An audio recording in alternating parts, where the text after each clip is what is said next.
Hey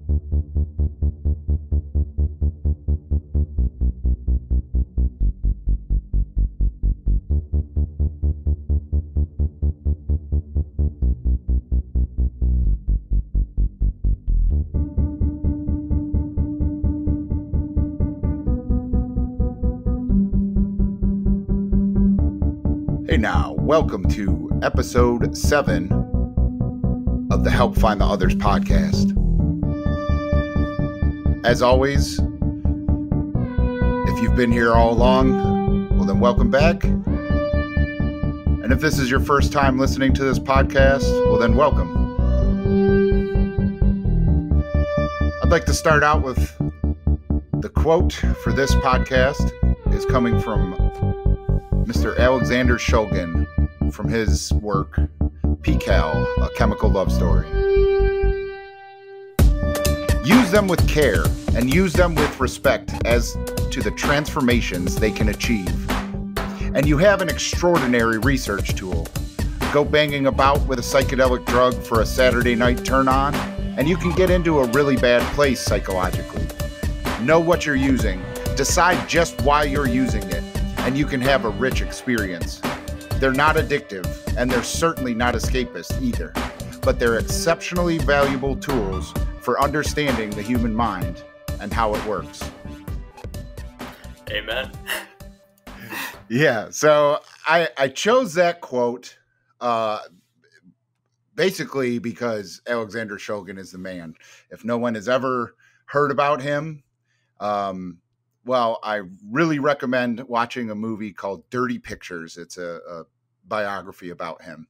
But he's very important in that he created a lot of the molecules that people, know and love today, or rediscovered them, reworked molecules. I mean, he was an alchemist, and his goal was to just understand the human mind and its relationship to different chemicals. And I chose to focus this episode of the podcast on him and his work because of our guest today. His name is Chase. How you doing, man? I'm doing great, sir. Good. I'm glad that you chose Alexander Shulgin to start off. That's awesome. Yeah. Well, so Chase emailed me and said that, he has some experience with a bunch of different research chemicals. So I wanted to talk about that today. Also need to introduce my co-host, Stan. How you doing, man? Good, man. Excited to tackle this topic. Yeah. So Chase, you mentioned a bunch of different research chemicals in your email to me. Why don't you talk about, kind of what ones you've done, how you got them and stuff like that. And we'll just go from there. Well, I've read a lot on Erode, and there's definitely people out there who've experienced a wider array of molecules. And I've just, chosen the ones that I feel like have solid history to them. Some of them are just as old as like LSD and created by the same people. I don't know the exact history, but I've done ALD 52, which is allegedly very similar to LSD. It's definitely very similar in structure, and I'm no authority or scientist or anything like this, but from my personal experiences, I can say that they're I can't tell the difference. I would rather get it off of a reputable vendor instead of off the street, so I know and trust what I am putting in my body, and I've noticed just with this single molecule ALD52 that it just feels like a more proper dose, and it's more I don't know how to explain it, but it just feels cleaner. It's weird. It just has a clearer headspace. It's weird. But then I've done 4-HO-MET, and I've done 4-ACO-DMT, 6-APB, and 4-HO-ME or 4-HO-MPT, and those are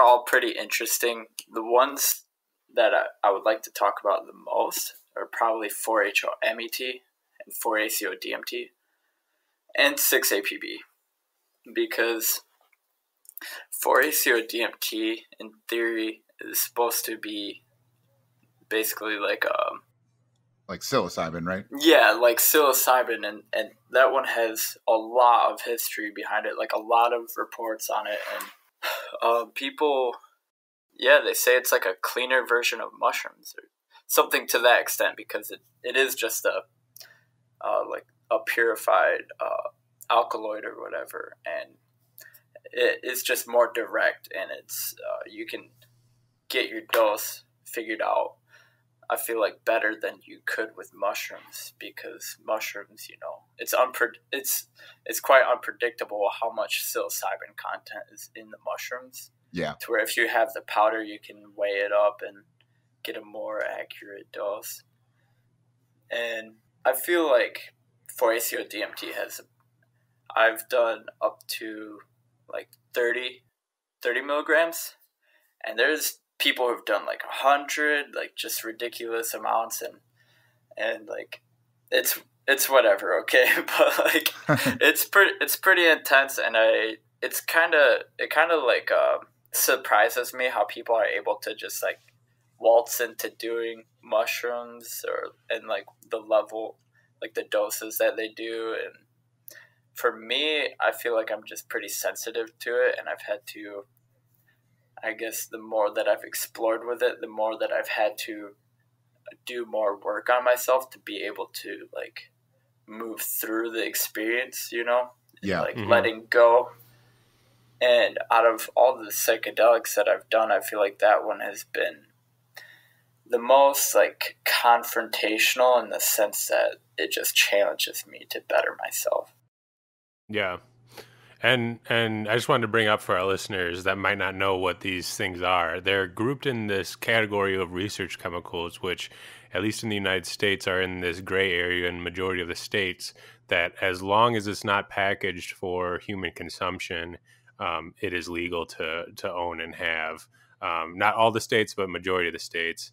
And also, just to clarify, a 30 milligram dose of 4-ACO-DMT is definitely consensus, like breakthrough ego death dose.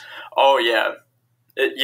Ego death occurs, I feel like, far more often with the tryptamines than with the lysergamines. Maybe that's just my own experience, but I've gone as far as like 350 UG to 400 UG with LSD, and never really had like a breakthrough ego death. Like I've had moments where it's like, okay, I need to just like lay down, and I need to just like I don't really just like surrender, basically, like just surrender to the experience and try not to like fight what I'm experiencing. And it can feel like I'm melting into the ground. It can actually feel like I'm decaying in like a time lapse. Maybe that's just me, but that just started to happen with me on like 400 UG or whatever. And then I did 4-HO-MET, and 4-HO-MET is interesting because it's like, I don't know, everyone has like a different subjective opinion on it. Some people say it's more like mushrooms, people say it's more like LSD.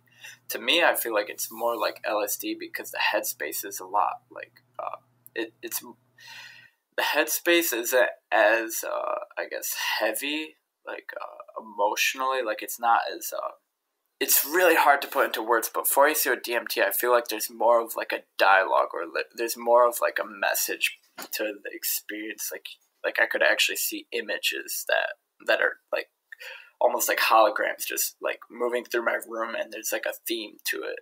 To where like 4-HO-MET, it's more like LSD in the sense to me that it's just more about like pattern recognition, and just it's hard to explain. But even then, I did 4-HO-MET, and I did like, I think it was like it was like 25 milligrams, and it felt like it wasn't a heavy experience or anything. Like I wasn't like like fucked up by any means, you know, like I wasn't just like disorientated or anything, but it was like I started to experience an ego death, and it felt like I wasn't really even getting that many visuals, and it's weird how it's like you can, and it comes on pretty quick, like sometimes like 10 minutes or maybe even less, like it comes on quick, and you're just sober one moment, and then you're in like this elevated headspace or something like that. And then I was experiencing an ego death where I was looking at my fan,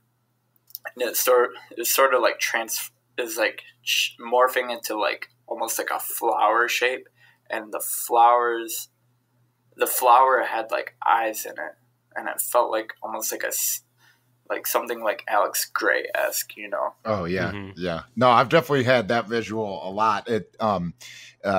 Yeah, I had this mushroom trip with a buddy of mine that we were walking through, and it was at night, and we were walking through the woods, and we came out, and there's this pond that's on my property, and there was this pond, and the moonlight was sparkling off of the water, and every one of the sparkles and the little waves in the pond looked like eyes blinking at me, and like looked like this blanket of eyes.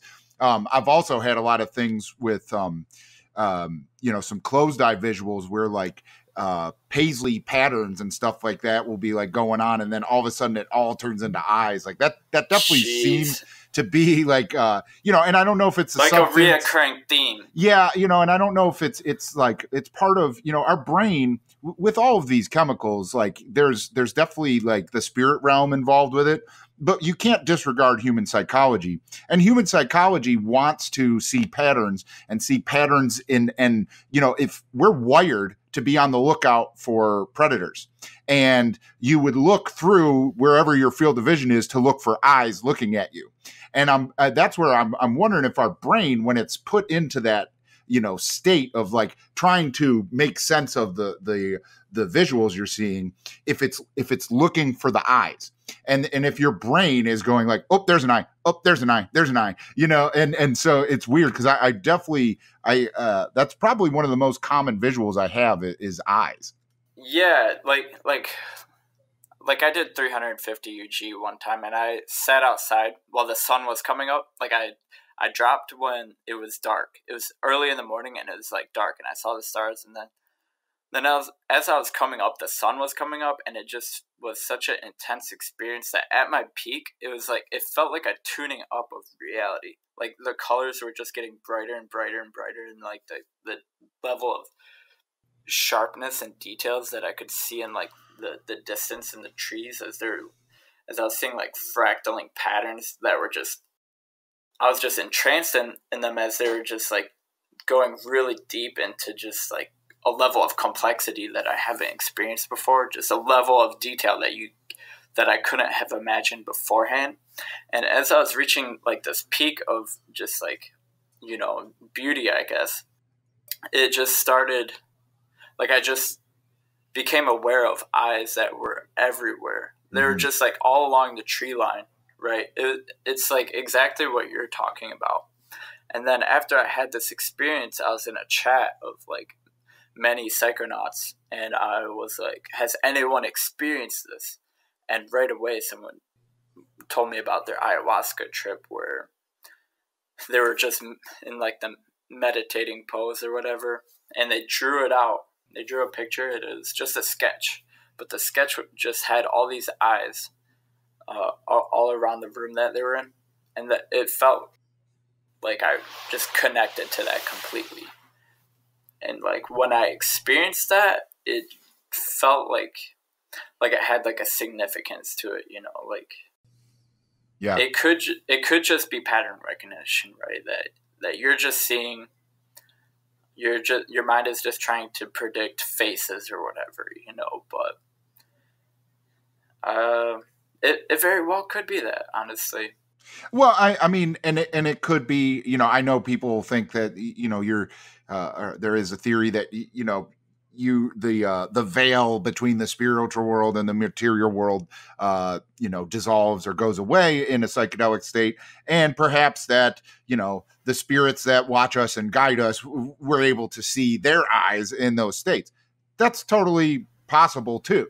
But I think it's a mixture of both, honestly. And that,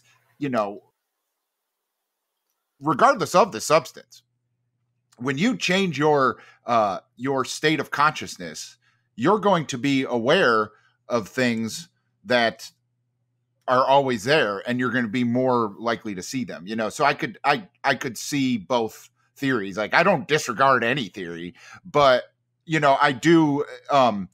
The one problem I have with a lot of the psychedelic culture is the disregard for human psychology. Like, you can't throw out what we already know about our brains because of what we don't know, because we haven't fully researched these chemicals. There's a middle ground, and that's kind of where, like, I love the realm of psychedelics, because I feel that it is that bridge between the science world and the spirit world.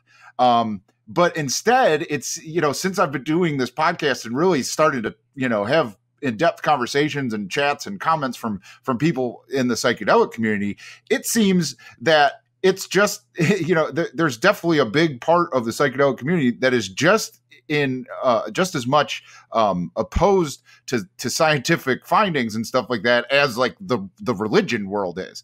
And like, I think that's kind of frustrating to me as a scientist, that like, I like both. And I think that psychedelics, and I've said this a bunch, it doesn't matter what the chemical is. I think what psychedelics are doing is they are using our brain chemistry to turn our brain into the scientific observation instrument to be able to observe the spiritual realm, which we haven't created a technological instrument able to do that yet. And maybe we never will, because it's our brain that is the instrument to observe the spirit world. And that's where we can start getting, unfortunately, the data is all anecdotal, but we can start getting the data. It's a lot, though. It's a lot. And you can't disregard it. Like, I'm glad they're doing, actual scientific double-blind studies and all of these things to get data about psilocybin and MDMA and LSD and stuff like that.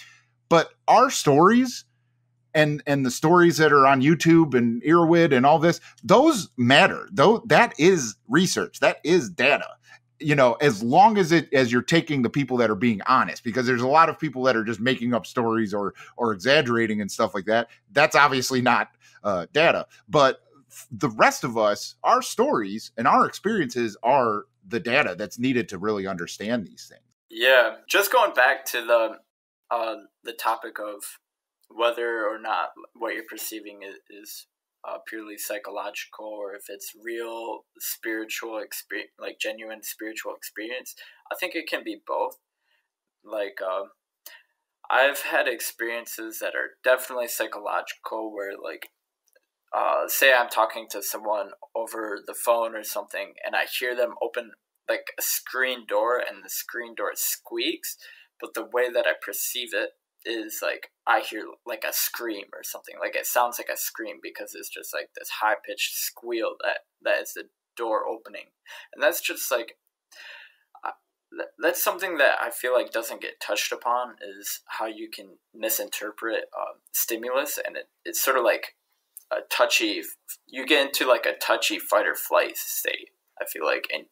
And like, I had a friend who I was trip sitting him, and he swore that he heard someone like getting murdered outside the house. And that is like, that's a really intense thing to experience, and you can experience that, and it can totally be like not accurate to what is actually happening,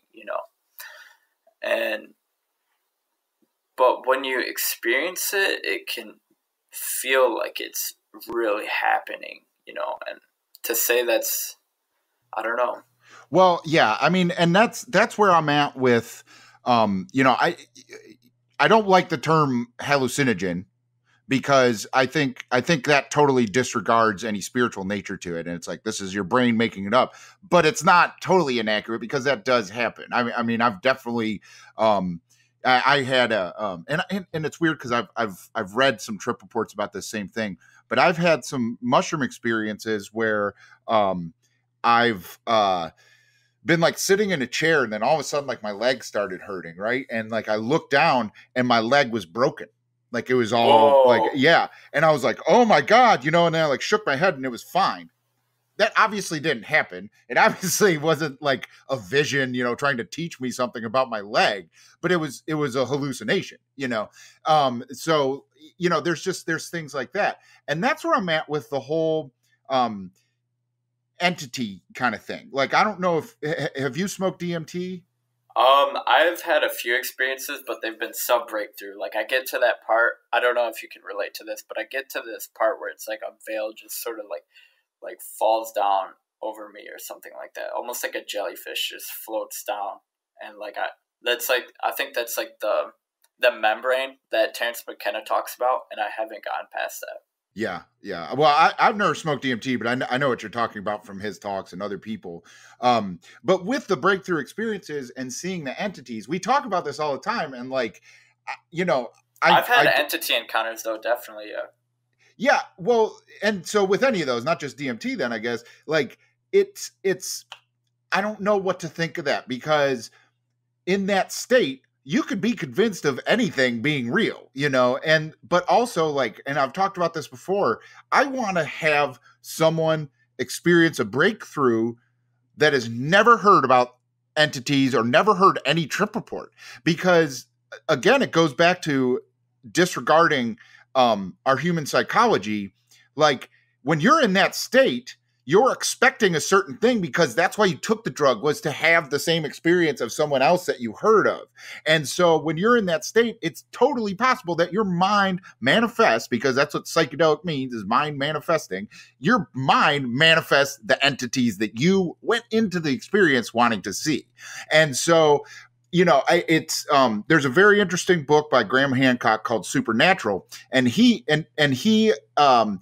it paints this or draws connections between psychedelic experiences, alien abduction stories, and really, really ancient cave paintings of early humans, and draws the connections between them. And so that's, there's no way to tell what cavemen who may have encountered psychedelic mushrooms, at least, or, if they had discovered any other ways to prepare other drugs, like, did they see entities? Is that what the cave paintings are? Like, how do we really ever know? Because all the stories we have now of smoking DMT are all people who heard about it from Terrence McKenna, pretty much, and so is it this phenomenon that this drug takes us to a realm that these things exist?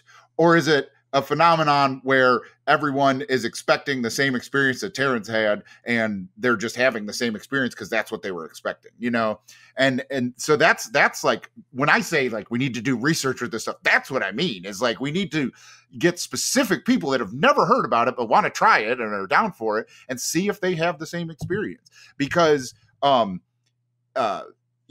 Strassman's have you ever seen the Spirit Molecule movie? Oh, I've watched it like 10 times.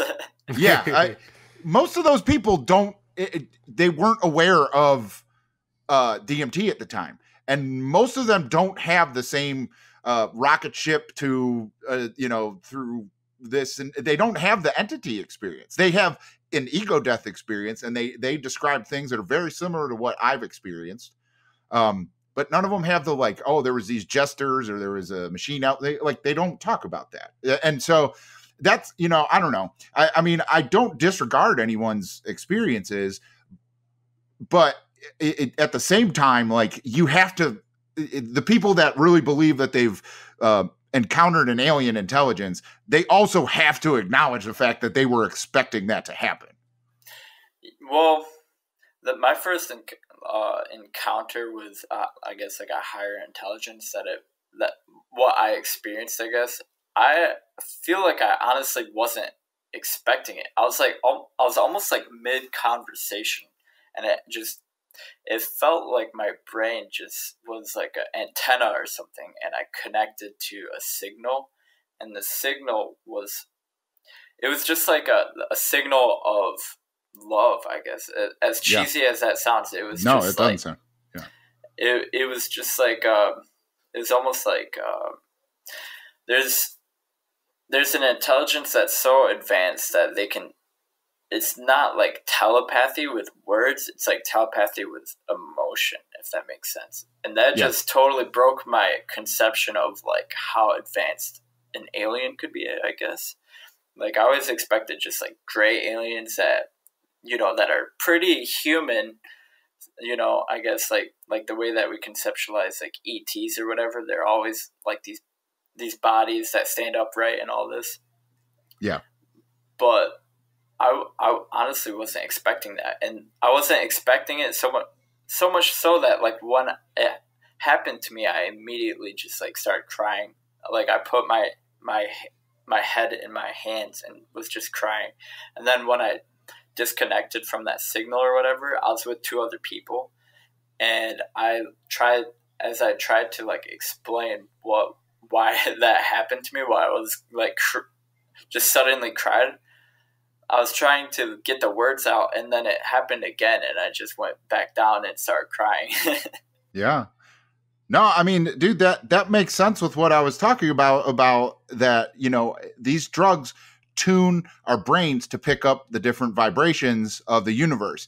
And that's the thing with the standard DMT trip report of meeting aliens or just jesters or machine elves, is that it seems to be a mixture of what I do consider to be alien intelligence in the eternal spirit that we come from and that we go back to.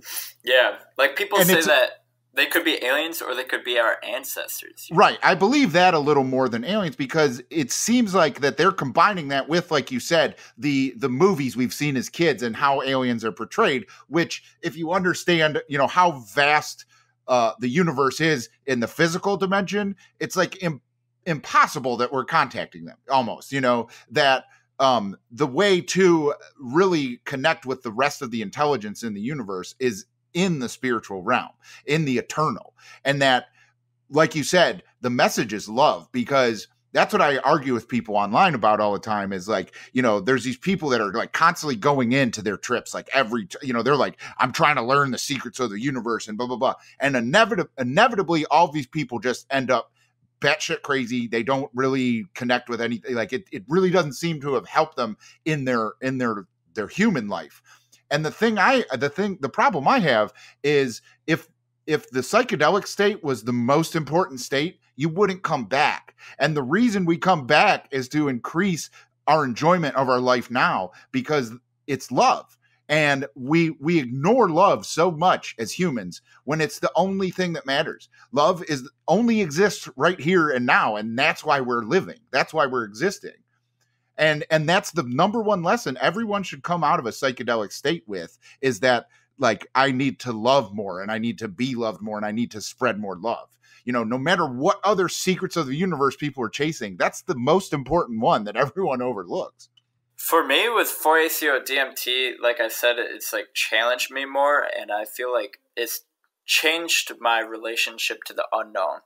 And I feel like with that whole love thing is almost like a love for experience, I guess, like love for the unknown, or like a trust for experience. Or I feel like people just get so like attached to what they know, right? Or like what they, they're programmed or imprinted to their scripts or whatever that they learn as they develop. And it's just changed my relationship to the unknown, that I guess, and I feel like it was like a profound lesson that I had, where I had all these structures and stuff, and I feared other people because they had different ways of living. And then I had an ego death where the only way that I could surrender to the ego death was if I surrendered to awareness, like surrendered to, I guess, like truth. Like I couldn't hide anything about myself. Like I was just being like, I don't know if this is entirely subjective, my experience, but it was like, it just felt like I was in an ocean of awareness or whatever. And my entire life was just like, was transparent, I guess. And I had difficulties letting go in the past because I wasn't I was like repressing things about myself, and I had things that I feared about myself, I guess, and I wasn't ready to face those. And when I had a trip on 4-ACO DMT, it was actually like pretty terrifying, I guess. Like I literally ran outside of my house at one point. But then after that trip, like I started doing the work to just journal about my past and stuff like that, about my uncomfortable experiences. And then once I was doing that work, I ended up apologizing to people. It was much like the 12-step program. I'm not in it, but like that's what it reminds me of. And then once I was doing that, I was able to, it was like I was experiencing more like synchronicities and harmony in my life, like outside of tripping, you know, and I was like experiencing meaning, whatever that means. And it just, I kind of just went on a tangent, but it was like, it affected. The key thing you said was just the harmony, you know? Yeah. Like I was experiencing the harmony because I was like working on myself and working on myself in the sense of just making my shadows conscious, like shadow work, if you guys are familiar with Carl Jung. Oh yeah, absolutely. And doing that was like profound, and I wasn't even, it was during Sober October when I wasn't tripping. And then it got to a point where I was able to feel comfortable, I guess. Like it was still intimidating to do DMT, but I was able to face it, you know? Yeah. Well, and that's what I've been saying, and I've come to realize, especially with the current regimen of LSD microdosing I'm doing, is that none of these things are a magic pill that does the work for you. You know, like they can take you over, and they can, you know, you could be on this journey and think you're just along for the ride, but that's not the case. All of it requires, to get the most benefit out of these drugs, all of it requires you doing the work. Like they will help you, motivate you. They will give you a different perspective, but you need to eat better and exercise more and meditate and work on things that ground yourself and work on being a better person to other people. Because that's one thing I've really noticed is the less negative energy you put out into the world and the more positive energy, the more you get back and the more you enjoy life. And like you could take these drugs to help you understand that, but you still need to do the work. Like there's legit studies that say that psilocybin increases interconnection in your brain, and it creates new pathways in the brain. And I feel like when it creates new pathways in the brain, it can sort of manifest itself into like the reality you perceive, and being able to see new pathways you can take in your life. Like you get a new perspective, and you still have to do the work, you know, like I totally agree with you. And I feel like that's where, like, honestly, taking a break from psychedelics for Sober October, I feel like it was like a much needed thing for me. And because as much as I hear people say that they feel the most benefit if they trip like once every 2 months, once every 6 months, once a year, whatever, it's like, whoa, like I trip every 2 weeks, every weekend sometimes. And then I kind of get what people are saying when you take a break and then you actually integrate that. Right. Mm-hmm. That's the integration period is the key. You know, and that's like last year, like last spring and summer, I'm sorry, not in 2018, in 2017, I ate a lot of mushrooms, like, you know, every 2 weeks, probably, for 6 months or so. And I gained a lot from it, but at the same token, it threw me for a loop, and it started scaring me, you know, and that's like the message I got was like, chill out, you know, like you got the message, hang up the phone and try and decipher it, you know, and I did for probably a good 6 months, not even just a month, you know, like but because of anxiety and because of being scared. And then this summer I did an outdoor trip by myself, And it was so like, it was like the mushroom, like welcoming me back with a hug. It was like so good, and everything that I wanted out of the last like 5 trips before that scared the crap out of me, and I really do think, that people need to realize that, like, aside from microdosing, like, I think microdosing is okay to do on a fairly, frequent basis. And I like the regimen that Dr. Fadiman put out and stuff like that. I like that setup. But as far as the, full immersion experiences, like, less is more. And Terrence even said that. Like, yeah, I think dose is kind of irrelevant to some extent. Or not irrelevant, but Yeah, but I just mean having a mystical experience. Like, Terrence even said that, like, he likes to do them in large doses and infrequently, and like I kind of feel the same way. And that's kind of where I'm at with I used to do fairly large doses of LSD, and I haven't in quite a while, like over 10 years probably. So my experience now as an adult with LSD is all microdosing, and I really like it. I'm tempted to take a bigger dose, but like, just my life, I don't have the time to. Like, I'd have to give up a night's sleep, and I haven't been able to really talk myself into that. But where I'm kind of at is like, I really like the microdosing with LSD, and then the once a month on a full moon or something like that kind of thing of doing larger doses of mushrooms as like kind of a spiritual, like, reconnection kind of thing. I think that could be very beneficial, as opposed to, I've been following some people on Facebook or YouTube that are like, like doing, mushroom trips 2 or 3 times a week. And like, and watching their videos, they just keep getting kind of like more out of touch with everyone else. And it's like, I don't know what you're chasing, Terrence McKenna says that psychedelics don't work on stupid people. Because I kind of get what he's saying, because it's like, that those people aren't so aware of like the implications, I guess, of being so, I guess, not grounded. And how that can, I guess, I don't know, it can be dangerous, I guess, if you're not staying in touch and actually, like, genuinely being in this life, Yeah. You can sort of neglect things. Yeah.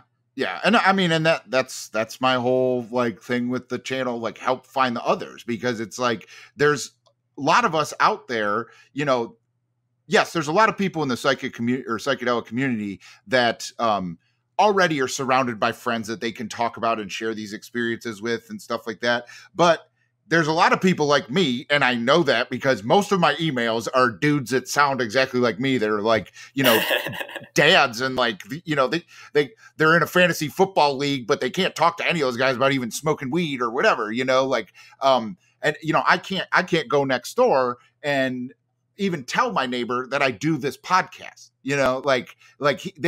our kids wouldn't be able to play together anymore, and so it's like, that's kind of, we're out there, and we're so spread out, unfortunately, that's what I think is great about YouTube and podcasting and whatever means people are connecting through the internet to talk about these things, is that we can finally connect and not feel so isolated from, the rest of society, because we have these thoughts and we like to have these experiences, and we feel that we grow from them, I 100% can relate to that, because it's almost like, once you're able to see from, I guess, that view, and you come back and you are living in a life where people don't really haven't experienced that, it's almost like being in a world full of people who are color blind or something to that extent, Yeah. But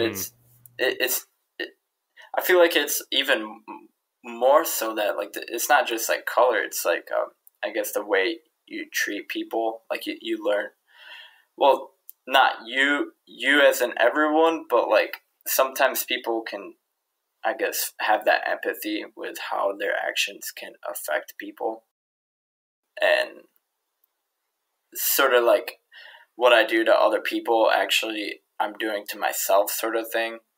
And and so you can sort of like take a double take on your actions, I guess. Yeah, but that's not the majority of people though.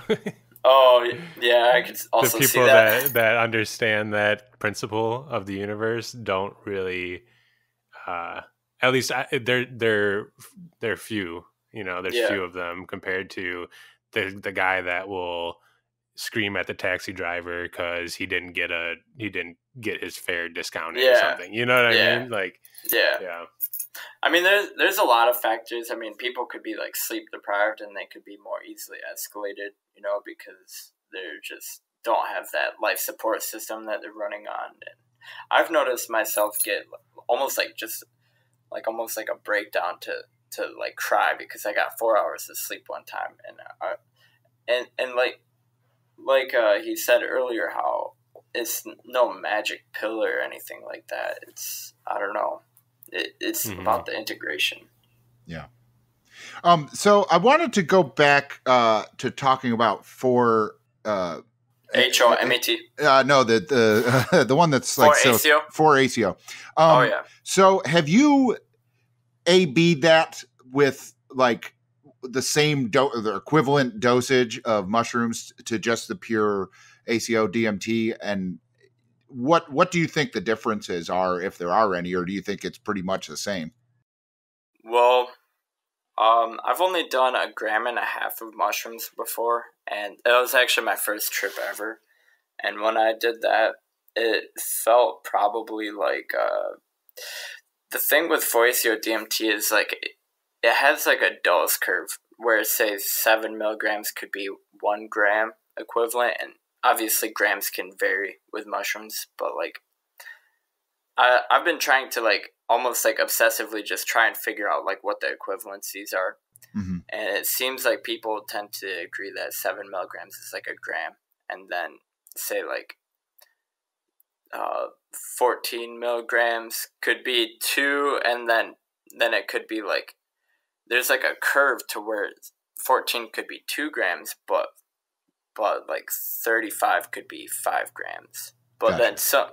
then some people even say different, like 35 milligrams could be like an 1/8 or something. So it is, I don't know. Everyone is different with it. Yeah. Well, and that's so weird to me. Yeah. So, well, okay. So what I'm getting at, an area that interests me with psychedelics is, LSD, there's just one molecule you're taking. It's just doing its job. So it doesn't surprise me that you can make 1P LSD or another analog that is exactly the same.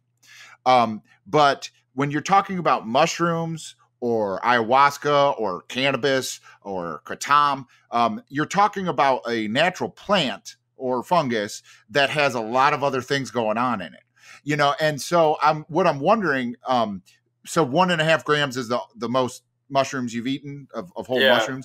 So did you have any nausea or, what they call body load of like kind of achiness or like heavy feeling on that dose, or was it pretty light and, kind of a party dose? Okay, so when I did the 1.5 grams, I don't really recall any major like body load or anything. But with 4-ACO DMT, a thing that is interesting to me is like you can actually lemon tech it, if you guys know what that is. Yeah. Yeah. Maybe it's just placebo. People said, "Oh, it's just placebo," but I actually think it's valid that you can lemon tech the 4-ACO and it'll like hit me in like 7 minutes or whatever. But like there's still a body load with 4-ACO DMT. People claim that it's less, and there's still, it feels very alive to me. So I feel like how earlier you almost said you're talking about how you took a break from mushrooms, and then like 6 months later or something you did them again, and then it felt like, I don't know, the way you talked about it, it was almost like you're talking about mushrooms as if it was like a character, like an entity or something to that extent. Like, well, yeah, I kind of do feel that. So you feel the same way with yeah, I feel that with 4-ACO DMT. Interesting. Yeah, because that I don't feel that with LSD. And that's what I was kind of thinking, is that because it's not a natural product that, you know, the spirit has been distilled out of it, to where mushrooms still have the spirit of the organism in it. But it's interesting that you can feel that about a totally synthetic chemical. And then for HOMAT, it doesn't have that spirit. But honestly, I feel like it has a little more of the spirit than LSD. Like, on 4-HOMAT, I've seen pillars with faces in them, and there is almost like a hologram of my drawer. Like there's like a ghost image of my dresser. I mean, and like it was like waving about, and it was almost like waving off of the dresser. And in that I guess holographic like image, there's like faces in it that were like pillars. And I don't get that on LSD really, unless it's like higher doses, to where I feel like that stuff comes out at lower doses on 4-ACO-DMT. If that makes sense. Yeah, no, I totally get that. Now with the ACO-DMT, what about nausea? Have you ever gotten nauseous from any of the doses you've done with it?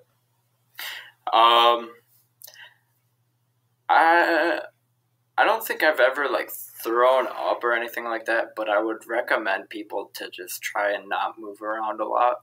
If you can just try and stay in one spot, that would probably be to your benefit. And I haven't really experienced like any the worst thing that I experienced with 4-ACO-DMT is the time that I actually ran outside of my house, and when it hit me, it was really unexpected because it was taking so long to kick in or whatever. It was like an hour or something. I'm like, maybe it's not going to hit me. Like, it's funny how I thought that.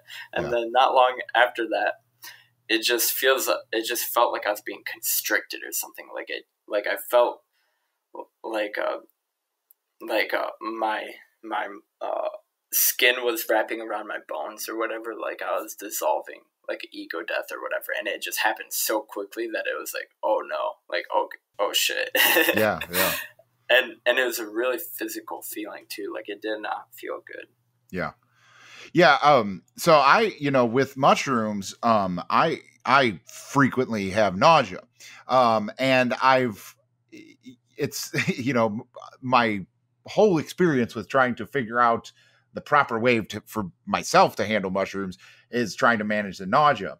And so I've done stuff with like making teas and then straining out the mushroom solids. Did that make it worse? No, it makes it better, but there's still like my stomach gets in a knot during the come up. And so like with researching it, there is a nausea that can be attributed with psychedelics called serotonergic nausea, and it's basically a chemical reaction in your brain that is pretty hard to overcome, and it has to do with your 5-HTA receptors and stuff like that. So what I've done, and I haven't followed any of the science as to if this even does anything. But going through message boards and forums, it seems to be some people that seem to sound like they know what they're talking about, is to take, there's a chemical in lemon zest, in the oil in the skin, that is a antagonist of that receptor.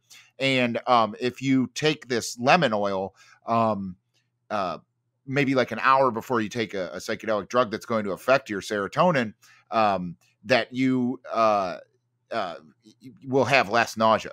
And so it seems to work. I don't know if it's a placebo effect. The lemon oil is awful to drink. I mean, it burns if you get it on your lips. Like, I mean, it's not lemon juice at all. It's a completely different thing. And so I'll take like 4 or 5 drops of that and put it in water and try and shoot it without getting it on my lips, because it really does. It burns the corners of your mouth. And that seems to help. And I think that is my problem, is the serotonergic nausea, because I also get that experience when I've done MDMA or MDA or any sort of rolling drug, which instead of these other things that are mimicking serotonin and having a similar reaction, those drugs increase your actual serotonin output. I actually like have almost just as much nausea with those. And it goes away. I never throw up. And I rarely throw up with mushrooms either. I can only even picture like one time that I did. But I think that's something that, a lot of people attribute to mushrooms, but I don't really think it's the actual mushroom that is making people nauseous. I do think it is just the brain chemistry going on. And so I would imagine that exists for some people that get nauseous off of mushrooms. I think they would still get nauseous off of for ACO. And they do. Yeah. They definitely do. What was the third chemical that you mentioned at the beginning? You said MET, ACO, DMT, and then what was the third one? That wasn't ALD? There's 6-APB and 4-HOMPT. 6-APB is it's an analog of MDA. Like it's empathogen, and it's about twice the length of MDMA, where it's like for me, it feels like a 9-hour roll. Like it's a lot longer. Wow. And people, it seems as if it's actually safer because since it's more drawn out and not as sharp of a peak, that there's not as sharp of a come down, Mm-hmm. And that can be better for people. And to where if you do something like 5-APB, which is another analog, which is actually shorter than MDA. I've read reports on that, and it's like a even sharper peak than MDMA.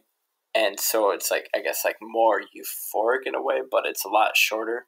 And then there's like a hard crash afterwards. So okay. I guess if you follow that logic, it's like safer. Mm-hmm. And then supposedly, it's just not neurotoxic.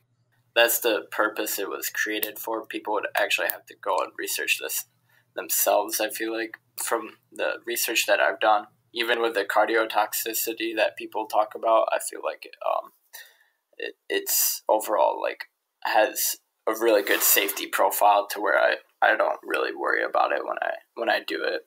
I actually take it I take it very infrequently because people talk about the magic or whatever. I've actually only used 6-APB twice. The first time was with LSD. It was only 100 UG of LSD and 100 milligrams of 6-APB, which the doses with 6-APB and MDMA are not the same, where like 6-APB is actually more potent per weight. So 100 milligram trip could be like maybe like 125 milligrams of MDMA or something to that extent. Maybe even more, and it depends on your body weight, or people who are smaller will get more intense effects. But for me, I weighed probably like 165 pounds at that time, and I did 100 milligrams and I did 100 UG of LSD, and it brought me to a level of intensity that was probably like 400 UG, but it was its own thing. It was like its own thing, and it was such a long candy flip because the LSD duration and the 6-APB duration and the come ups, it's almost like they come up around the same time. Like I think I took the 6-APB first, and then I waited like 10 minutes, and then I took the LSD, and it felt like they kicked in at the same time.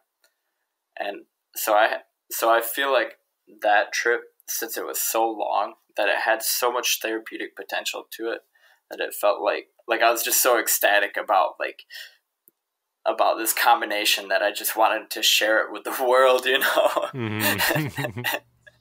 And what about MPT? Yeah. Okay, MPT, that one is it's really light. Like people say that 4-HOMET is lighter than 4-ACO DMT, and I agree with that. What are they trying to mimic? They're trying to mimic psilocybin. Like they're based off of the psilocin molecule, and the 4-HOMPT is. I feel like that one is like such a light psychedelic that it could be like a pretty good starter psychedelic, I guess, if someone was interested in trying. If someone was going to take psychedelics, I would probably, I guess, advise them to start off with something light, like 4-HOMPT. But if you're an experienced psychonaut or whatever, I wouldn't recommend it, I guess, because it is so light to where it's more so just like, it feels like more visual and just lacking in the headspace. And yeah, to where, like, I don't know, I only did it like once, and then like from other people's reports on it, I don't know. Yeah. It was just more so like a visual sort of experience. Even at the higher doses, like 60 milligrams or something like that. Yeah. So what is the one that you would say you use the most then? 1P or 4-ACO DMT, or which one? ALD 52 is the one that I've probably used the Oh, most. okay. Like, I've probably used that like maybe like 30 times. My most favorite dose would probably be like 150 UG, and I did that like 20 times. And like, it was crazy because like I've done that dose so many times to where like I felt like I was comfortable with it or whatever. And then I don't know if you guys know what the Wim Hof method is, but one time I was like, okay, I'm going to do DMT and I'm ready and like all this, and I was going to do DMT on the 150 UG LSD trip. And as I was going to do the DMT, like I was laying down, and to prepare to do the DMT, I was going to do the Wim Hof method. And it's the first time I did Wim Hof method as I was tripping. And when I did that, when I did the Wim Hof method, it just supercharged my body in like I was like a Elon Musk drag racing car or something, or like a magnet, like a supercharged magnet, and like my body was just like, I don't know. It's so hard to explain, but I was just feeling like this intense like buzzing vibration of my entire body, and like it like triggered me to have like a ego death. And like when I had that ego death, it felt like like there's layers that I was surrendering to, and there's all these different layers, and as I was like surrendering to it, it's like different parts of my body were going into sleep mode. Like I had this view of my body, and I just surrendered further and further to where I was in my brain. And then it felt like I went to a location in my brain that was like, it had like a signal going off in it, and it was like, I just asked like, what's wrong here? And then it just led me out of my body, and it's only 150 UG, and I had this whole like ride almost of like that I was being like carted around and seeing different things, and that was like a really significant experience.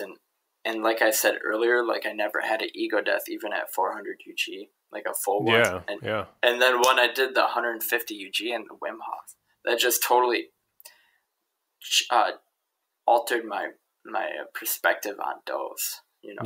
Yeah. Well, have you ever done Wim Hof sober, or just with weed? Yeah, I mean that'll create that physical buzzing that you were discussing, you know, and I can only imagine it being amplified with an LSD, ALD, or psilocybin dose. Yeah. Yeah, I've been working with the Wim Hof, like trying to get that, and doing isolation tank floats. And oh man, I mean, and then jumping out, like I try to do it towards the end of the float and jump out and hit myself with a cold shower coming out. Because he's big on the cold shower stuff too. The Wim Hof guy is, and it is invigorating. It's like, it's funny because I use the float tanks to relax, like a lot of times, you know, and then just go home in like a chill mood. But doing it that way, it's almost like that would be a good morning routine, because I mean, you just like it really invigorates you. And I could see as that being a pre-trip ritual to really like, yeah, I could see that you wouldn't need as much higher dosage of a psychedelic drug if you prepared yourself that way prior to the experience. You know, have you ever looked into any of the like kind of well, it's another breathing technique called holotropic. Yeah, exactly. Yeah. And I've never gotten into that, but the couple books I've read with people that either their experiences with it or their experiences being a therapist that uses it. I mean, that sounds pretty amazing too. The thing that's so profound about the holotropic breathwork and the Wim Hof method is like, or not even like the breathing methods. It's the fact that like you can access these altered states of consciousness outside of psychedelics. Like I've always been trying to astral project and lucid dream, and I feel like just over the years I just get a little bit better and a little bit better. And then I had a mushroom trip, and then after that mushroom trip I tried to astral project, and when I tried to do that, it felt like an ego death. Like it felt like a very physical sensation in my the stereotype, or like the third eye or whatever, the pineal gland. It felt like a very physical sensation in that area, like, and it felt like it was moving out to like, it felt like it was moving or opening up or something. And when it was going to open, it felt like it was going to burst, and I was going to escape out my head or my body or something. Yeah. Well, and this is where I'm at with a lot of this stuff, and I have this discussion with people a lot of time, is that the things that we quote unquote learn in a psychedelic state, these things that we're like, oh my God, I get it now. I get the you're not learning it, you're remembering it. We knew it all along. We are an eternal spirit that the I is the ego that has been built up since we were born in this lifetime. But all of this universal knowledge, it's not a secret. I really hate that term that people are like, oh, you're learning all the secrets of the universe when you smoke DMT or when you do 30 grams of mushrooms. No, you're not. You're just you're remembering them, and you don't need, there's many paths to the same destination when it comes to enlightenment. And that's why there's people that can just meditate without any other substances or methods or whatever. They are able to detach their ego from their consciousness by just sitting down and being quiet and mindful. I'm not able to do that. There are people that can do it with yoga. There are people that can do it with dancing. There are people that, there is many ways to detach your ego from your consciousness. And that is what enlightenment is. And the lessons you learn from that aren't learned, they're remembered. And that really interests me about the breathing techniques and yoga and all of that. And I'm hoping to have people on that are able to do that without drugs, because it really, it lends, it validates the psychedelic experience, honestly, that it's not just a drug. It's just a way to access what people have always been able to access, and just certain percentages of people need certain things to get there, Yeah. Like when I did the Sober October, I had a dream that was just so significant to where it was like a lesson. Like I was being shown a lesson, and it was from myself, I guess. Like it was from the unconscious, and it was just it was one of those synchronistic experiences where I was on this path to where I was trying to, I guess, be on good terms with people. And I wrote on a bunch of apologies, and I left out a person in the apologies that I was writing, even though I stopped being friends with them or whatever for over a year. And I felt like I had no part or responsibility in why we separated or whatever.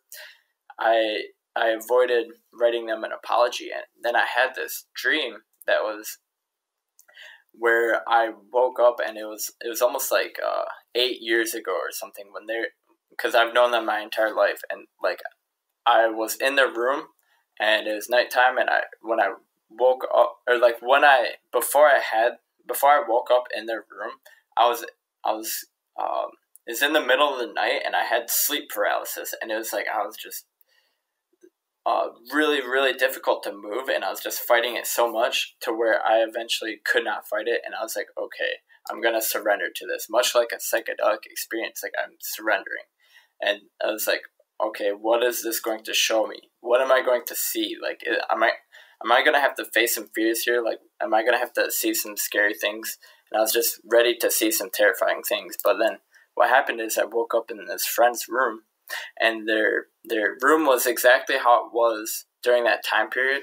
And then I got up and it was dark or whatever, and then I got up and I walked down the hallway. And as I was walking down the hallway, they came around the corner and they tried to like move past me. They looked like grumpy and the same age, like they had the haircut and everything. And like they tried walking past me, and I like stopped them, and I'm like, wait. And they tried walking past me again, and I'm like, wait, I'm sorry. Like I said, I'm sorry to them. And when I did that, I woke up, and it was like, I'm not really like a religious person, but I just like prayed, and I prayed like, what did I do wrong here? Like, what part did I play in this? And I just got an answer for myself, and it was just a single word. It was pride. And it's like, I wasn't under the influence of psychedelics, but this was like, it almost had like a similar feel to like a really meaningful psychedelic experience. Yeah. I mean, whenever you stop taking substances, I feel like the dream world can open new pathways. Yeah. Well, there's a common ground or middle ground in between the three bubbles that are the psychedelic state, the dream state, and deja vu. I think if you were looking at a graph of three circles, there's this little area in between that the psychology is the same. And I've gotten there, not every time I trip, but the most mystical, memorable trips, and this is not dosage dependent as well. You know, like I've taken, I mean, I people are always like emailing me like, man, I wish you would, talk about do some more trip reports or whatever. I talk about the meaningful ones, like I've taken too much many times but nothing happened that was meaningful or whatever. So, but I've had these trips that are in the middle of like the meaningful part of dreaming, the openness of psychedelics, and then the like this feeling of eternity and destiny that you get, of timelessness. That's what I feel with the moments of deja vu that you get. And it's the synchronicity. The synchronicity, like I've been here, this means something. And so when you can hit this sweet spot with a psychedelic state, or even with people that can do it with meditating and everything like that, if you can hit in between the psychological state of a psychedelic trip, a dream, and a moment of deja vu, that is the sweet spot to where it changes your life, and it's a watershed moment in you as a person. And you need integration to come back and be like, wow, that was very important in my life. And that's what's important with psychedelic experiences. And that's like kind of my message with this whole channel is like, there isn't a dosage level to get to that. And why I hate talking about, you got to take more, it's another level if you take 20 grams of mushrooms. No, it's another level if you have the intention and the mindfulness to get to that zone that I'm talking about. And when you can get there, it will change your life and change you as a person, and hopefully change everyone around you, because you're going to react differently to everyone that you come across in the rest of your life, Mm-hmm. And that is not, there isn't a magic number of dosage to get there, and that's the shame of a lot of psychedelic discussion on the internet is like, no, you didn't take as much as I did, so you didn't see what I saw. You didn't get where I got. Well, that's not, everyone's different, Yeah. Yeah. When it's time, it'll show you, Yeah. Yeah. I mean, there's definitely times that I went into tripping or different trips, no matter what the substance is, and I've wanted something and have not even gotten near what I wanted, Yeah. And it just shows you what you need, so, until the day comes that if you're yearning for one of those mystical, life-changing experiences, the day will come, but it's probably not going to be when you expect it, and it might not come through the source of what you expect either. Yeah. So, yeah. I feel like it can be really, really challenging, like almost like the perfect challenge sometimes for me so far to be on like a spiritual journey too. Like it's not some like, I don't know, like I've had to face like a lot of fears. Like I feared DMT or whatever. Like it just seems like such a like intense thing to me, like the unknown or whatever. And then like the synchronicities I feel around doing DMT is just like, I don't know, insane. And it's like once I face those things, it's almost like it can seem like such a scary thing, and then once I face it, it's like I overcome it, and it is rewarding, I guess. Like, I guess that's kind of what mushrooms have been for me so far, is just like facing fears, and it hasn't been fun a lot of the times. Yeah. But it can be really rewarding. Yeah. Well, I mean, and honestly, that's not even a lesson in psychedelics. That's a life lesson. And you know, it's weird because I'm finally, I think, ready to face like some of the things I've ran from in some trips. And so I've been afraid to take higher dosages again, just because of things that scared me last time. And I finally, you know, through all the books I've read and all the people I've talked to, I'm like, okay, I do know some methods I can drag into that experience to face my fears. But that's also Wim Hof is great. Wim Hof, or just, you know, like people have said, if there's an entity or something that's scaring you, talk to it, ask why it's trying to scare you, you know, stuff like that. And so I feel better prepared, but I also don't have the time to do it now, which sucks. But that's another whole issue. But it's a life lesson too. And I look at it this way. There was I don't know if anyone's ever seen the stupid sitcom The Goldbergs, but I watched that with my family. And there was an episode and it was a Halloween episode, and it was around Freddy Krueger, and the young boy in the show is really afraid of Freddy Krueger and horror movies or whatever. And then a friend's dad is like, you know, when you're afraid of monsters, you don't want to run from them. You want to find out more about them. And he gets him hooked on reading like the Fangoria magazine that like is like all the special effects stuff or whatever. And he's like, starts reading it of all these movies he was scared of. And he's like, oh, they're not really scary. It's just this guy in a mask, and this movie's just trying to tell a story. And that's like a real thing. You know, it's like you can't run from your fears in life or in a psychedelic state. You want to find out more about them and why they scare you. And embrace them. And that's where, you know, a lot of people, you know, the idea of being like a psychedelic warrior or the heroic dose, like that terminology is like all it's meaning. It isn't, the heroic dose doesn't mean this dosage at X, you know, X dosage or X grams to have a heroic dose. And a heroic dose is just one that requires being brave. And for some people, that's their first trip. Your 1.5 grams of mushrooms, if you were afraid of that was a heroic dose, you know, like regardless of what Terrence McKenna says is 5 dry grams in Silent Darkness, or what other people say, no, the heroic dose now is 20 grams. It doesn't matter. It's the intention, and the expectation is what makes it heroic. You know, it's how brave are you for doing this? You are knowing what's going to happen, and it is kind of scary, and you do it anyway. That is heroic, you know?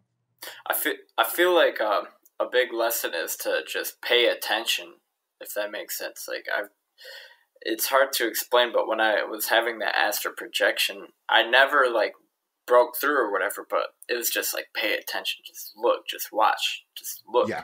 You know, instead of getting in my head and just losing that experience, I guess. Yeah. So when you trip, are you usually in silent darkness, or you do music and lights, or like how? I do both. I mean, I've mostly tripped by myself, maybe like 98% of the time. Yeah. Just because like less variables for me, and that's just what I'm comfortable with. Oh yeah. I guess. Well, and I think like you're saying about pay attention, music, lights, and bad situations and other people are going to stop you from being able to pay attention. Yeah. You know? I had, like, when I was on my 400 UG trip and I was having like an ego death or whatever, it got interrupted because of the advertisement came up on the music that I was playing. Oh man! Pay for Spotify Premium. Yeah, I did. That'll get you to buy it, right? Yeah. Yeah. Yeah. No, I definitely, I have a ton of great stories of tripping with friends, and it's great. But the point I'm at with psychedelics now and with my life is God, the solo experience, and trying, I definitely listen to music because there's a lot of times I want motivation or inspiration because I'm a musician and I want inspiration from, Pink Floyd or Grateful Dead or whoever I'm going to listen to. And so I really have a good time just listening to music. But if I'm trying to get something more out of the trip, the fewer distractions you can have, the better. And that includes other people. I've had very connecting moments with very close friends or family and stuff like that with psychedelics, and that's great. And those are semi-mystical experiences as well. But the most meaningful, like life-changing ones are silent darkness by yourself. Yeah, you just get so deep into it to where, the distractions. My first full tab LSD trip, I did it mostly by myself. Like, I had a family member come into my room and hang out with me and stuff. But when it was coming on, it sounds like a cliche, like hippie thing, but I was just like staring at the wall. And when I was staring at the wall, it just felt like there's something to what I was experiencing. Like there's something coming through the trance, I guess, to where it was just like, what the fuck is going on? Like, what the hell is this? To where I was just like so like locked into it, to where I guess when there's distractions, it can sort of break that trance, that I guess like feeding tube of the other side. Yeah. I don't know. Yeah. Well, it's you're trying to let your ego go, and it's like music and other things, distractions are kind of like an anchor that's keeping your consciousness from really floating away, like you're just hanging on. And I think, it can be a good experience, but if you're trying to really let go, like they're just going to hold you back, from going down that tunnel or whatever, Yeah, and now, I mean, for me at least, I think the same for you, Ruben. It's more of something that you have to plan out, so you don't want to waste that experience. It's not a waste if you're doing it with friends, but you want the most impactful experience on your life, so you're going to gravitate towards that naturally, I feel. Yeah, hopefully, because I don't know. Sometimes if someone just has a lot of like impulsivity or is compulsive, they could just like do a higher dose, and they could just be in a really, I guess, like chaotic environment to where they're just seeing fractals of garbage or something. Yeah. Yeah, no, and you're not going to get the most out of it in that case, in my opinion, at least. And you could probably even like traumatize yourself if you're not careful with it, Oh, absolutely, yeah. I mean, you could go down dark pathways that, it's going to take some time to come back from. Yeah. Yeah, I've seen a lot of, when I argue with people online that have like this like bravado and like whatever, they're like, I can do huge dosages of this and that, and I'm a psychedelic warrior or whatever.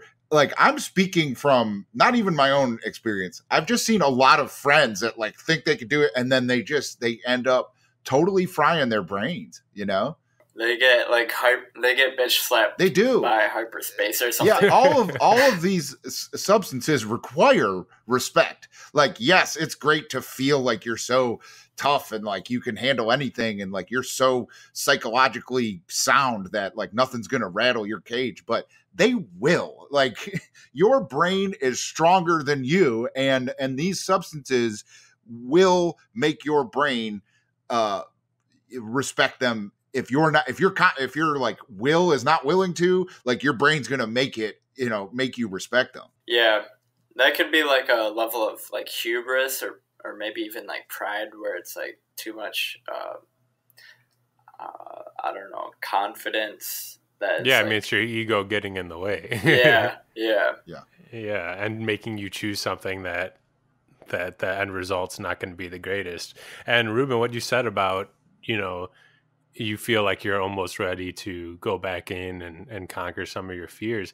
I think one of the biggest things to get you prepared, which you brought up, is definitely reading, you Yeah. know, and it doesn't even have to be directly about the subject. It can be, and you know, you can read people's accounts and anecdotal evidence of how to get past something that is similar in your experience. But as long as you're creating and understanding parallels from stories you're reading into the psychedelic realm, I feel like that is so major. And I mean, that's something that I hated reading ever since, you know, grade school, high school, even while I was in university. And it took me probably, I've only gotten into it in the past year and a half, 2 years. And subsequently, that's the same time I've been taking psychedelics, you know, on a heavier level. So it really is, it's almost a meditative experience while also, you know, acquiring knowledge. It's a beautiful thing. Yeah. I mean, I've like, that's been one advantage of being a stay-at-home dad is I've read so much in the last year, and you know, the psychedelic kind of the pillars of the psychedelic research community. Like I've read every classic book there is, you know, and just like you know, it started with Food of the Gods from Terence McKenna, but you know, I've read everything now, and it's the subject matter I like. I mean, it's why I do, you know, the video. It's the most interesting thing there is. It is. Like, I mean, I can't read like too many you know, fiction books that are just some story. Like I don't know. I crave the books about consciousness and subconsciousness and substances and history and all that. Like that's just what I like. And you know, I think like, yeah, like you're saying, Stan, that it's building up the, you know, the psychedelic or the subconscious like toolbox that I need to, you know, handle my subconscious better in that state, instead of just getting scared and running away, you know, and that like I'll have more methods to overcome that. So far for me, like I would trip pretty frequently, so I got like this confidence about tripping, and it's like a disrespect towards psychedelics. And then I had that one trip that I was talking about with the 4-ACO DMT, where it was just like really, it was like the pinnacle of like my fears, I guess. Like it felt like I was gonna get ripped out of my body, and I was never gonna come back or whatever. And I was like so desperate that I was like on my bathroom floor, just laying down, listening to like inspirational videos to just help me like face this, because I knew I had to face it. And I don't know if you guys know who David Goggins is, but he's like a really inspirational person of mine.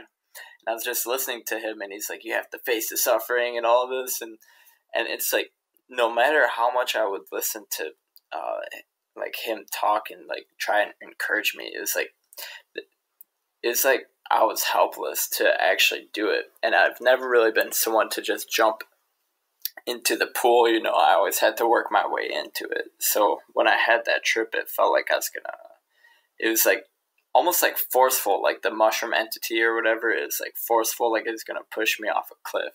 And it was crazy because the trip before that, where I did the same dose, it was like the opposite. It was like I met that same entity, and it was like it felt like it was going to hold my hand through the experience or whatever. Like it was holding my hand through the experience. Like I just met this friend, and we're gonna go on this journey, and it's gonna be awesome. And then I still feel like it's a teacher, but the attitude the second time was just totally unexpected.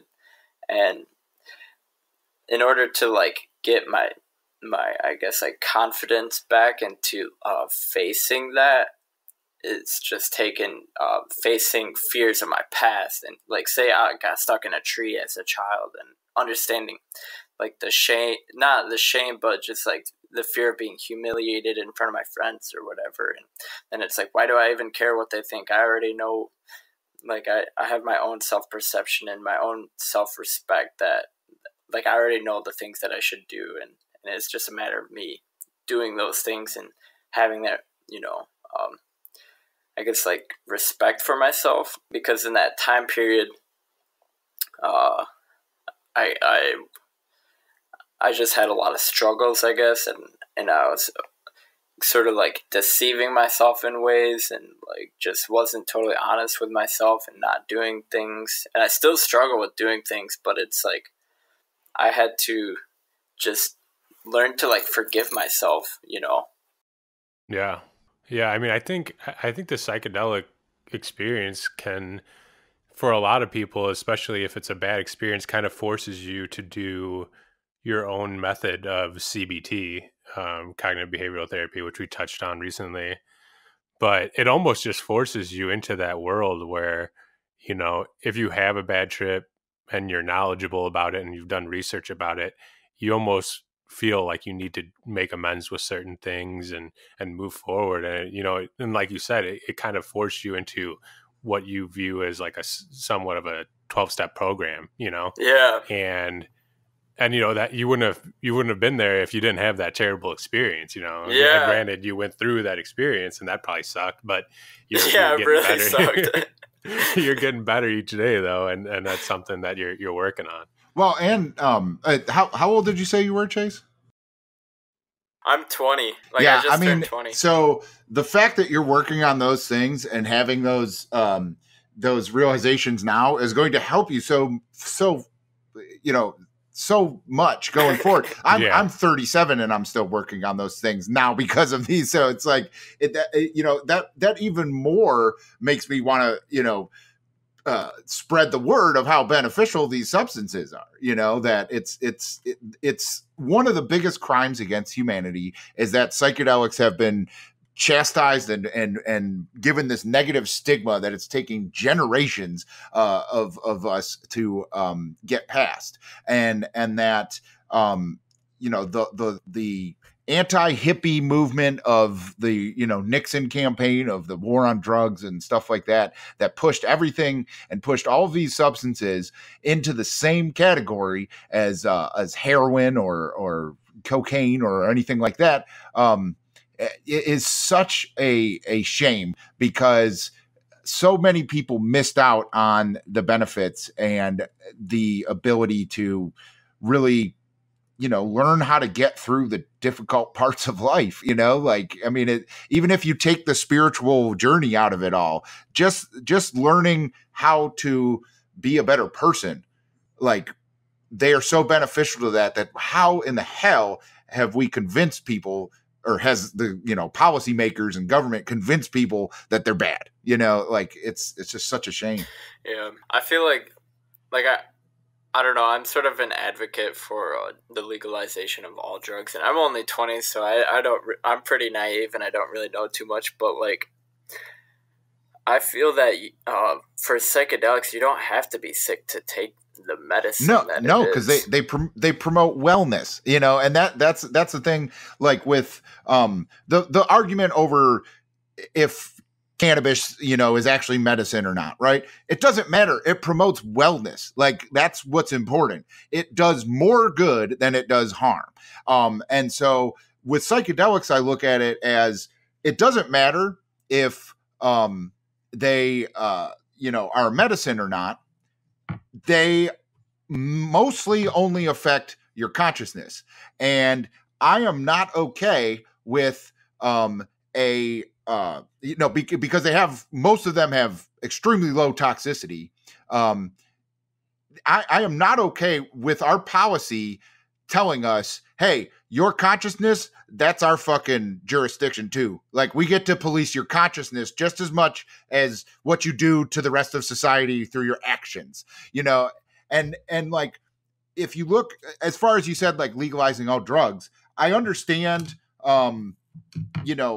like legalizing psychedelics and less harmful drugs. I think you run into the problem with like legalizing like heroin. I've never seen a benefit to heroin. If someone out there knows of benefits to it and the people that die from it are just not doing it right, like I'd love to have that discussion.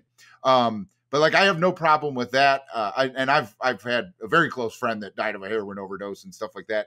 And unfortunately, though, his death was attributed to it being illegal because of you don't have a clean source for it, and he got fentanyl and died. So possibly, we talked about it, I think, in the last podcast. I can't remember, Stan, where we were talking about, or no, that was when you and I did it 2 podcasts ago. Anyway, we were talking about, having the centers where you can go and shoot up cleanly, and they'll test your drugs and stuff like that. Like, instead of just making the heroin available, I would rather, make it so that we have these centers so that people could do it safely if they're choosing to do it, And when they make certain substances illegal, the chemists are so quick to just create new things that have no history behind them, and we have no idea about their safety profile and like.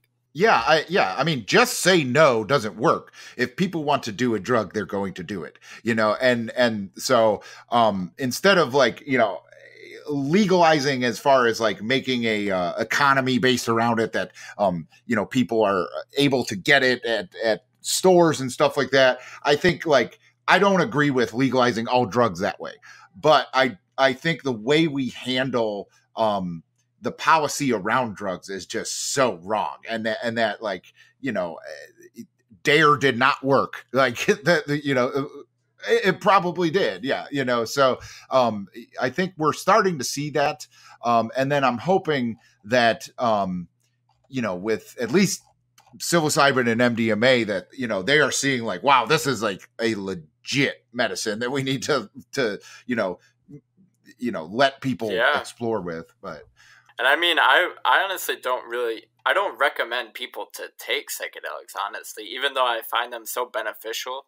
It's almost like I said earlier about like facing fears. It's like, it's not always fun, and it's not always there's challenges that come along the path of exploring those, I guess, dimensions of experience, to where if people don't want to explore, I'm not going to try and force them or anything like that. People have to, make that decision themselves. No, I agree. I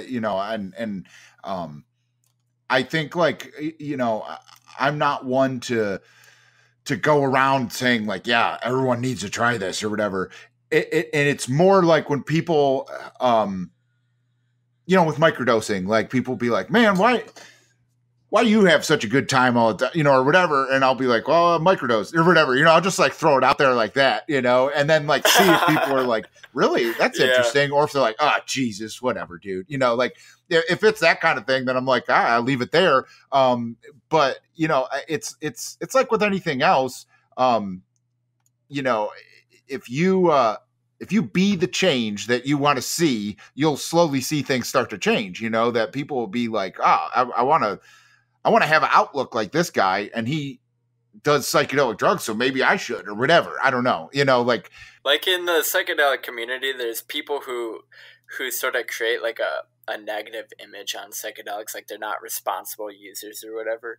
And honestly, I would like to be the opposite image of that, of someone who could utilize the tools responsibly. Yeah, absolutely. I mean, and that's the thing. I want to talk to the people that do mega doses, and there was some guy that was telling me you haven't seen reality till you've injected 1,000 or a gram of DMT intramuscular. So I can't remember what he sent me in an email, and I was like, I imagine that's crazy, but that's not the new standard for psychedelics. That's just, you can do that. That's great.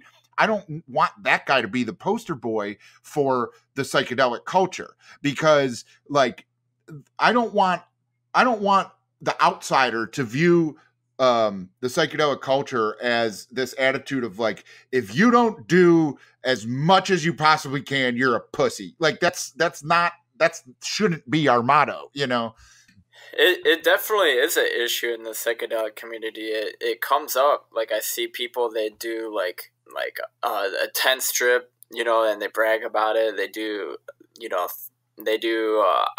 ayahuasca at their house, and they mix LSD with it and mushrooms at the same time, and they sort of promote it, and they're sure they could probably handle it just fine or whatever, but that doesn't mean everyone else will have the same reaction to it. No, I agree, man. It's great that there's people out there exploring that far. and that's a great story. And maybe someday that'll call to me. I don't know. But it's just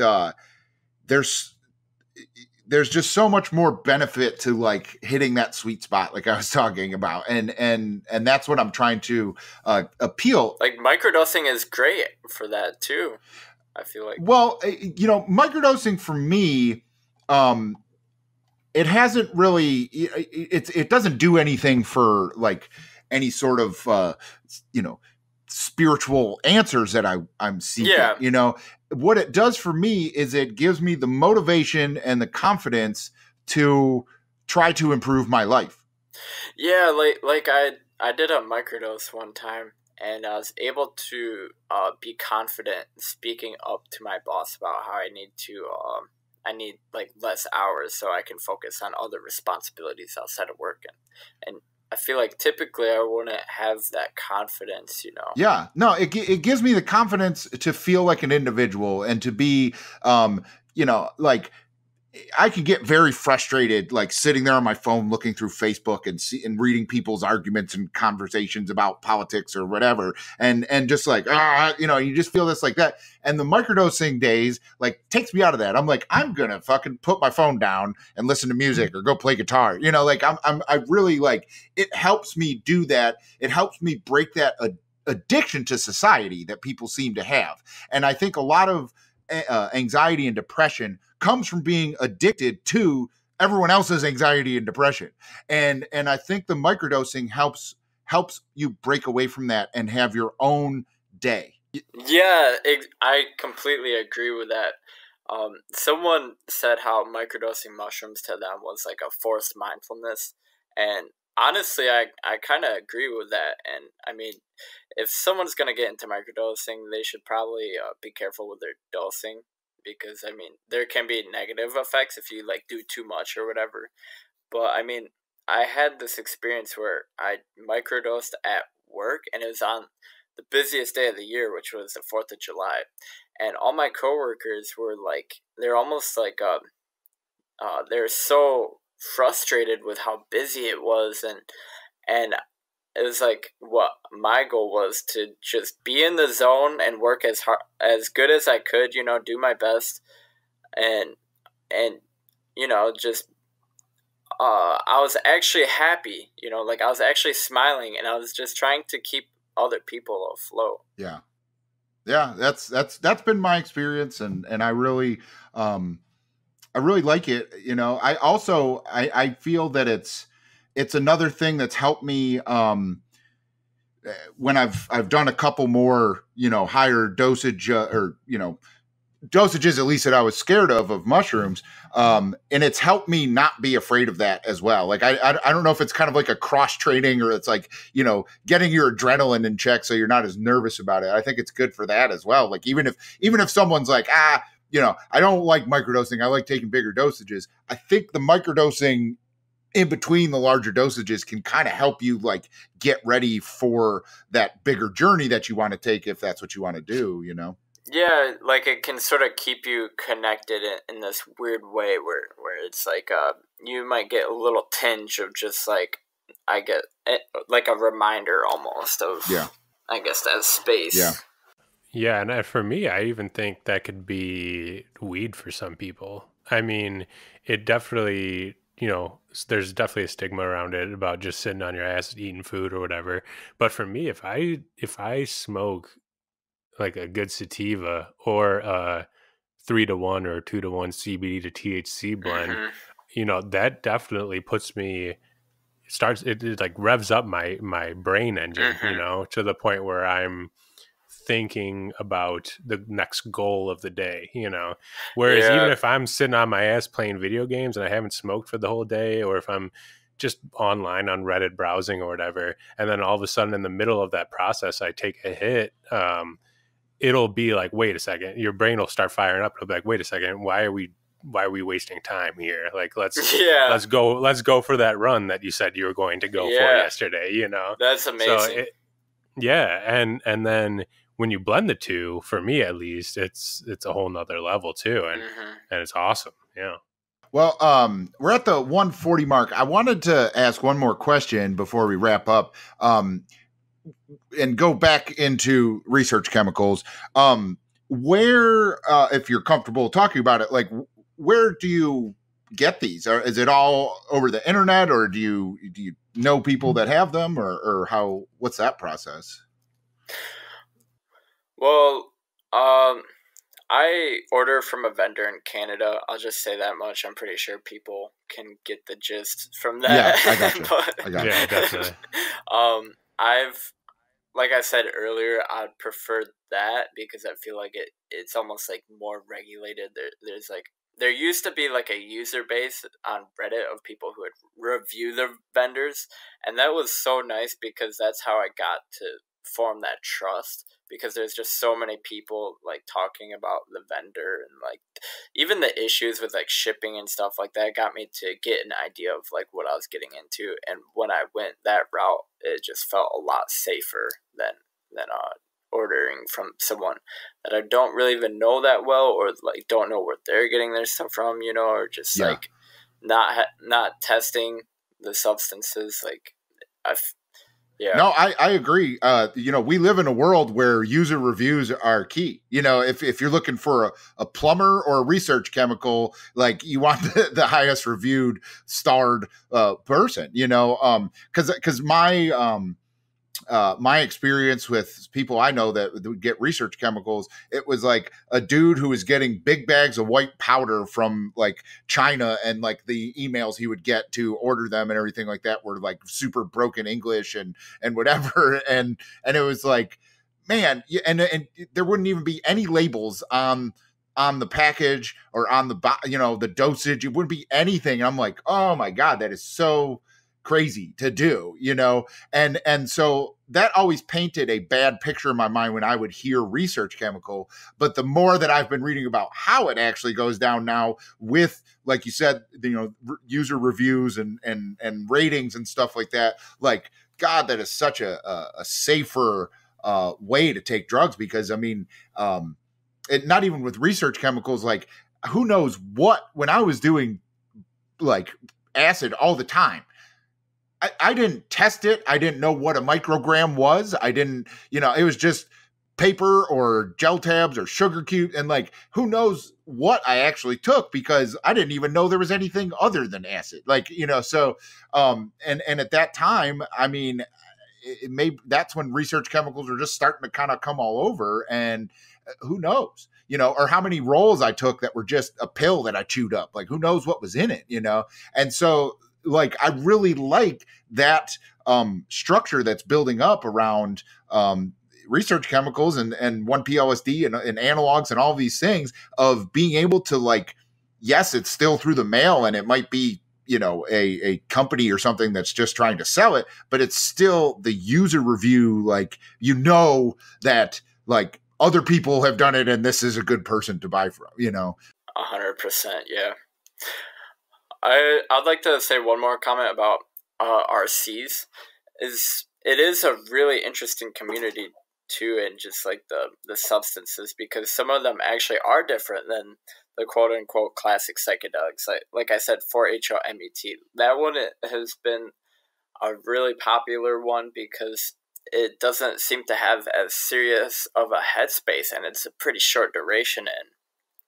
And my initial thoughts of my experiences of it were like, wow, this is actually a really profound thing. Like it sort of just immediately broadened my thinking, and it felt like such a clear headspace. And I feel like it has potential for therapy. You know, it could be even a safer compound, as safe as mushrooms is. It could be safer, I feel like, because, you know, the less intense and forceful headspace that it could have. But also, I'm sorry, but also that's not to say that it's 100% recreational at the same time. Like, it still can be, you know, get dramatic, I guess, with the experience. So, well, yeah, I mean, you know, just because it's only affecting, you know, our psychology is still spiritual. Like I know I've talked about that, you know, like a plant medicine experience is more spiritual than just a substance, but no, because we are spiritual beings. If we're taking a molecule that alters our perception of reality and consciousness and our spirituality, that's still a spiritual experience because we are full of spirit, So I do not look down on synthetic chemicals experience as being less than a natural plant experience. Yeah. But, all right, man. Well, thank you so much for coming on. It was a great talk, and we'll definitely have to do this again sometime, man. Awesome. Yeah. But so anyone listening, I hope you guys enjoyed that.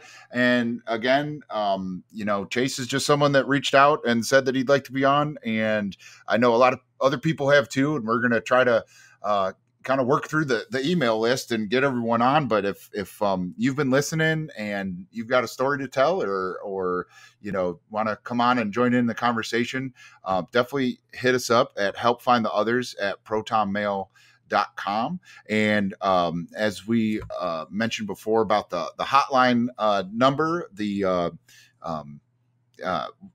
can call in, leave your name or be anonymous and leave a question, leave, just leave a topic, direct our conversation. Cause Stan and I are going to, have guests on like Chase and the other people we've had on, but we're still going to do a couple here and there, of just me and Stan, and we will hopefully have, a call-in, voicemail to be able to direct our conversation. So, Stan, what's that number again? It is 567-233-1335. Awesome. So until next time, thank you for listening, and thank you for helping find the others.